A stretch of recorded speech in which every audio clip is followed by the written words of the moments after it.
uma gestante apresentar sangramento não é algo comum, né? Então, por isso é importante, aí sim, ainda mais a importância de estar realizando este exame.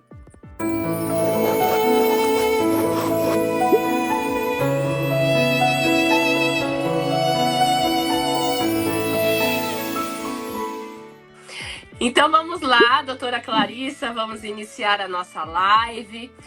Temos muitas gestantes aqui no nosso Instagram.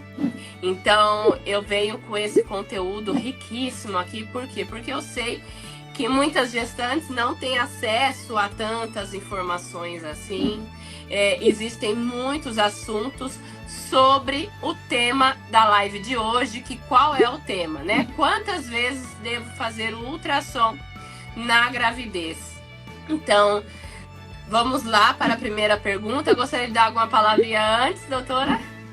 Sim, eu quero agradecer o convite, a oportunidade de conversar um pouco com vocês, né? A Aline vai fazer algumas perguntas em relação, na verdade, acho que é um tema muito abrangente, né, Aline? É muito mais assim, não é só o quanto de ultrassom a gente vai fazer, é como, quando. Então, a gente vai discutir um pouquinho sobre os ultrassons na gestação, tirar algumas dúvidas e talvez responder algumas perguntas que eventualmente surjam. Então, estou aqui à disposição de vocês, é um grande prazer. Ah, exato. Exato. Então, meninas, fiquem à vontade. Eu sei que muitas gostam de interagir, aproveitar esse momento aqui ao vivo, né? Então, vocês podem colocar as suas dúvidas aqui no chat, né? Aqui na live também, tá bom? Então, vamos iniciar aqui. Clarissa, o ultrassom, ele é seguro para o bebê? Eu acho que essa é a primeira pergunta que todo mundo faz, né? Sim, o ultrassom, ele não é um exame, por exemplo, de como uma tomografia ou uma radiografia, não é radiação. Né? O ultrassom, como o próprio nome diz, ele é uma tecnologia de ondas sonoras. Então, são ondas sonoras, o nível de hertz que o nosso ouvido não escuta, mas que essas ondas sonoras produzem a imagem de ultrassom. Então, é super seguro, é um exame não invasivo, pode fazer quantas ultrassons forem necessárias, que não vai causar nenhum dano ao bebê, nenhum dano à mãe. Então, é totalmente seguro. E, assim, não existe nenhuma evidência científica, até hoje, que demonstre que tem que o excesso de ultrassom, que o ultrassom vai fazer algum mal ao desenvolvimento do bebê ou algum mal para aquela mãe. Ótimo, temos aqui até um comentário aqui já da Marcela, doutora Clarissa, melhor médica, saudades das minhas ultras com ela. Aí, ó, tá vendo? Saudades também, Marcela. Fico muito feliz. É bom que a gente vai interagindo com as pessoas aqui. Estou feliz, muito feliz. Exatamente. Bom, então não gera, né, nenhum dano, é seguro para o bebê, né, a ultrassom. Se eu estiver sangrando, apresentando algum tipo de sangramento, eu posso fazer ultrassom? Pode. Na verdade, o ultrassom ele vai auxiliar a gente a identificar a possível causa desse sangramento, né? Porque muitas vezes a gente não tem muito não tem muito como saber o que está acontecendo lá dentro. Então, você pode realizar, sim, o ultrassom estando com sangramento, para olhar se for na gestação inicial, se aquela gestação está indo adiante, se não tem nenhuma área ali com hematoma de sangramento interno, se aquela placenta está tudo bem com aquela placenta. Então, assim, não só pode, como deve fazer um ultrassom. Se precisar, ele é um exame que vai complementar, que vai auxiliar em alguns casos de sangramento, sim. E lembrando também, né, da importância, pois uma gestante apresentar sangramento não é algo comum, né? Então, por isso é importante, aí sim, ainda mais a importância de estar realizando este exame, não é mesmo? Exatamente, eu falo assim, Aline, na verdade, né, que não é comum, né? A gente sabe que no começo da gravidez, uma das principais queixas é dor, que é cólica, e o sangramento, né? Só que para a gente identificar se esse sangramento é um sangramento habitual, normal, que pode acontecer no início de algumas mulheres podem sangrar e não está relacionado a nada patológico, se é só algo do desenvolvimento da gestação, da implantação daquele bebezinho no útero, a gente tem que lançar a mão da ultrassonografia, para saber se aquele sangramento é um sangramento que quando a gente está se tratando de uma gestação inicial, né? Então, o ultrassom ele vai auxiliar em muitos casos de quando a gente está frente a uma mulher, a uma mãe com sangramento, principalmente nos casos de sangramento iniciais, né, de gestação inicial. Ótimo, perfeito. Vi que entraram algumas pessoas aqui, estão entrando, né, aqui na live, sejam muito bem-vindas à nossa live hoje com a convidada, a doutora Clarissa Nunes. E o assunto de hoje, já pega aqui o aviãozinho, meninas, já compartilhem com as suas amigas gestantes. O assunto é sobre o ultrassom, esse exame tão importante, tá bom? E aí fiquem à vontade aqui, eu sei que muitas apresentam dúvidas, depois inclusive eu quero saber quais são as dúvidas, né, mais assim, comuns no consultório, se tem alguma dúvida mais específica de primeiro, segundo e terceiro trimestre, né? Mas vamos seguindo aqui. Clarissa, o ultrassom, ele pode detectar malformação do bebê? Sim, um dos objetivos da avaliação de ultrassom durante a gestação é exatamente esse, né? Avaliar se aquele neném, se os órgãos do bebê estão se desenvolvendo bem. Então, ele pode sim. E a gente, no geral, costuma detectar essas alterações em dois momentos principais na gestação, né? No momento do primeiro trimestre, no morfológico do primeiro trimestre, ali por volta de 11 a 13 semanas e 6 dias, a gente já consegue ver, sim, aquelas malformações maiores, mais graves, e no morfológico do segundo trimestre, a gente consegue avaliar de forma mais completa o desenvolvimento desse bebê. Claro que eu sempre gosto de explicar o seguinte: quando a gente está fazendo uma ultrassonografia, eu não estou com o bebê na mão, né? Eu estou como se eu estivesse vendo uma pessoa através de uma cortina. Exato. Não é 100%, a gente não vai conseguir ver 100% das malformações, até porque tem algumas malformações que vão depender do desenvolvimento desses órgãos também, e às vezes elas vão aparecer de forma mais tardia, às vezes é algo muito discreto, e que às vezes é só visto no pós-natal. Então, infelizmente, a gente fala que não é 100%, mas a gente hoje em dia, com acompanhamento adequado, a gente consegue sim detectar em torno de 85% das malformações durante, principalmente no morfológico do segundo trimestre. Qual que é a porcentagem? Em torno de 85%, né? Claro que pode ser um pouco menos, um pouco mais, em torno de 85% das malformações serão detectadas de forma pré-natal, nas ultrassonografias, principalmente no morfológico do segundo trimestre. Uhum. E aí, a partir de 11 semanas, malformações, as maiores, já dá para identificar também. Ah, já. Por exemplo, vou dar um exemplo, né? Malformações da calota craniana, como a anencefalia, alterações de membros, malformações cardíacas mais graves, né? Alterações, desenvolvimento do abdômen, no geral, alterações mais graves e maiores, elas já vão se demonstrar para a gente no morfológico de primeiro trimestre. Um dos objetivos do morfológico é exatamente ver isso, ver se os órgãos estão se desenvolvendo bem. Eu sempre falo que é impressionante, né? Como um bebê pequenininho, ali em torno de 6, 7 centímetros, a gente já consegue ver tanto. E sim, a gente, com atenção, a gente vai conseguir rastrear muitas das malformações desde ali o primeiro trimestre. Ótimo. Vamos lá. Com quantas semanas... essa daqui deve ser recorde. Com quantas semanas posso descobrir o sexo do bebê? E aí, gente? Bolão, coloquem aqui. Essa depois eu falo assim, no ultrassom, o bebê já é o que é. Já é menino ou já é menina. Uhum. Mas, ali no primeiro trimestre, também no período do morfológico do primeiro trimestre, por volta de 11 a 13 semanas, a genitália externa do bebê, ele está em desenvolvimento. Certo. Ele não completou ainda o desenvolvimento da genitália externa. Já é menino ou já é menina. Então, a gente costuma olhar em algumas posições do bebê nesse período para falar dos palpites, principalmente. Por que eu falo dos palpites? Às vezes, nesse período, a gente já consegue dar, ali entre 12 e 13 semanas, às vezes a gente já consegue dar uma certeza.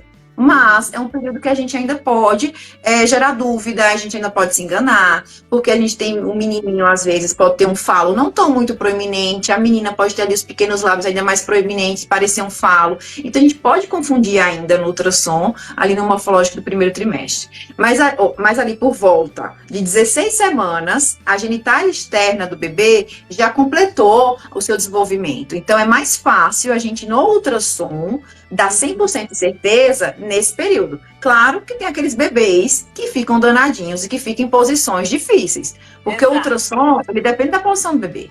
Então, às vezes tem bebê que está lá com 20 semanas, a genitália externa formada, e fica numa posição difícil de avaliar? Sim, mas no ultrassom, a partir do morfológico do primeiro trimestre, a gente já começa a ter uma ideia, às vezes confirmar, e 16 semanas é um momento que, no geral, a gente consegue dar, assim, 100% de certeza. No ultrassom, né? Não, a gente não está falando aqui fora de ultrassom, a gente sabe que tem outros exames laboratoriais que antes a gente consegue ter um diagnóstico do sexo, mas assim, morfologia, ver a região genitália externa formada mesmo, a partir de 16 semanas.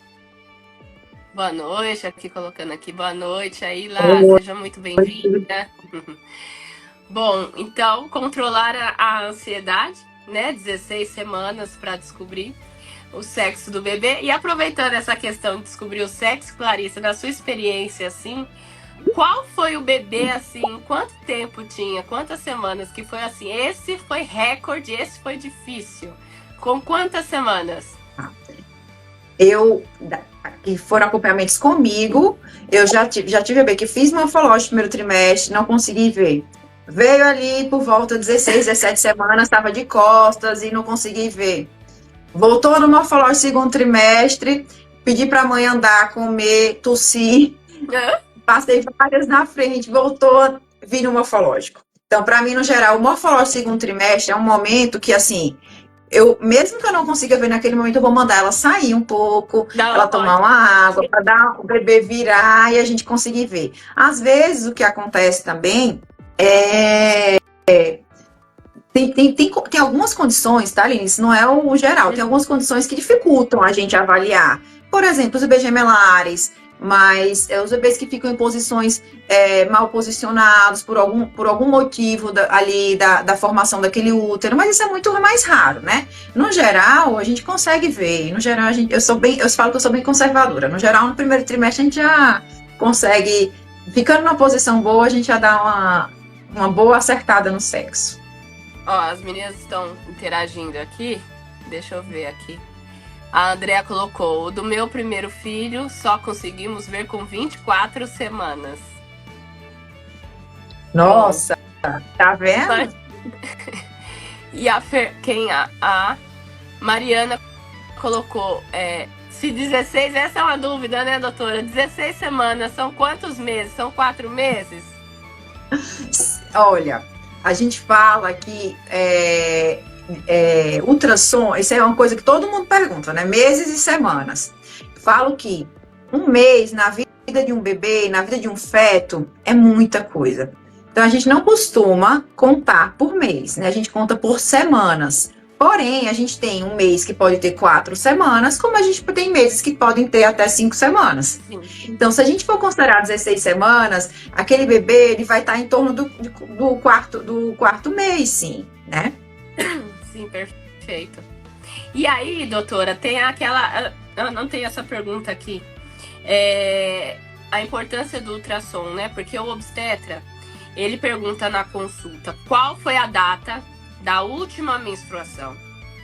Às vezes a mulher foi uma gestação não planejada, foi no susto, não lembra qual foi a data da última menstruação, ou ela acaba falando, foi dia 15, na verdade foi dia 18, enfim.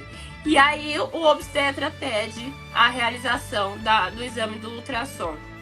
E aí é quando, né, eu como enfermeira obstetra, chega na maternidade para ganhar bebê, independente de quantos exames foram realizados, nós sempre vamos considerar a data do primeiro ultrassom que a gestante realizou. Então, teria como explicar um pouquinho sobre isso? A questão da data da última menstruação, às vezes não bate com o ultrassom, e por que a gente considera esse ultrassom e não a data da última menstruação, que está um pouco confusa? Sim, claro. A data da menstruação, quando a gente vai falar da datação da gestação, é o único parâmetro que a gente tem na mão, quando a gente tem, claro, uma menstruação regular, ou que a gente menstrue, que a gente tem, né? Porque, de verdade, quando a gestação é espontânea, a gente não tem como saber, quando foi que aconteceu a concepção. Às vezes as pessoas dizem, não, mas eu sei a data da relação. Não é a data da relação que vai dizer pra gente o dia que aconteceu o encontro, o espermatozoide com o óvulo. Mas, por bem, o único parâmetro que a gente tem... Meninas, anotem, temos uma aula aqui agora. No início da gestação, o único parâmetro que a gente tem antes do ultrassom é a data da nossa menstruação, para aquelas pessoas que sabem a data da menstruação. Então, quando a gente chega no exame inicial, no ultrassom inicial, a gente vai bater o tamanho do embrião, comparar com a idade gestacional calculada por essa data da menstruação. Então, por que a gente usa o exame inicial? Porque um embrião, vamos aqui fazer um cenário. Eu estou grávida, a Aline está grávida, aí de 7 semanas, pela menstruação. Vamos aqui fazer um exemplo, pela menstruação. O meu embrião com 7 semanas tem que ter o mesmo tamanho do embrião da Aline. Isso é diferente, por exemplo, se eu tiver ali no 3º trimestre, o meu bebê, eu posso estar com a mesma idade gestacional que a Aline. Não vai ter o mesmo tamanho, não vai ter o mesmo peso, ou seja, a biometria do bebê vai ser diferente. Ou seja, quando a gente é um embrião, no primeiro trimestre, quando a gente é um embrião, o embrião ele vai ter o mesmo tamanho, independente de pessoas diferentes, o que eu quero falar. Bacana. Então a gente usa... Todos, tá? Exato. A gente usa o ultrassom inicial devido a gente conseguir esse parâmetro de forma mais real. Porque se eu for usar um ultrassom, claro, algumas pessoas às vezes só vão ter um ultrassom mais tardio. Mas o que eu quero falar é que os bebês são diferentes quando a gente vai crescendo, o bebê se torna um feto. Né? A gente tem características inerentes nossas. Então, por exemplo, eu posso ter um bebê na mesma idade gestacional que você, ali no 3º trimestre, o bebê ter peso diferente de você, ter uma biometria de tamanho diferente que você. Então, eu quero dizer que existe uma variação maior de tamanho. O que não acontece, essa influência, né, no 1º trimestre, até ali o exame inicial. O embrião de 20 milímetros vai ter aquela idade gestacional, entendeu? Não vai mudar. Então, a gente consegue acessar, medir esse bebezinho, medir o embrião, né? E com essa medida, a gente consegue estimar a idade gestacional.